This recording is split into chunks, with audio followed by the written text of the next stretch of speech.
Guys, ഞങ്ങൾ മാങ്ങ പറിക്കാൻ പോവാണ്. അപ്പം വീടിനടുത്ത് എന്ന് വെച്ചാൽ ഞങ്ങളുടെ സ്ഥലത്ത് തന്നെയാണ് മാവ് ഉള്ളത്. പക്ഷെ അതെല്ലാം മാങ്ങ മുഴുവനും തീരാറായി. ഇതുവരെ ഒരു മാങ്ങ മാത്രമേ ഞങ്ങൾ പറിച്ചിട്ടുള്ളൂ, ബാക്കിയൊക്കെ തീർന്നു. അപ്പോൾ ബാക്കിയുള്ള മാങ്ങ ഇനി പറിക്കണം, എന്നിട്ട് കുറച്ച് അച്ചാറിടണം, ഉപ്പിലിട്ട് വെക്കണം. അപ്പോൾ അങ്ങനെയുള്ള കുറച്ച് കാര്യങ്ങൾ. അപ്പം ഞാനും ദേവയും ദീപവും കൂടെ മാങ്ങ പറിക്കാൻ പോകാം കേട്ടോ. അപ്പം അത് കാണാം.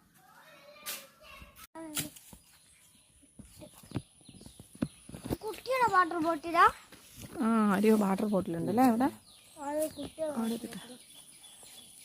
മാങ്ങ പറി.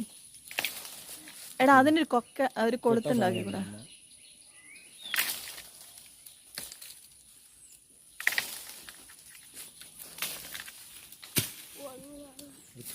ക്യൂട്ടി മാങ്ങ ക്യൂട്ടി.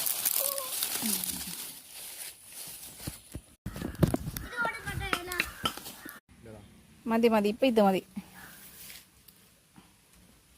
ഇപ്പം തൽക്കാലം ഇത് മതി അല്ലേ.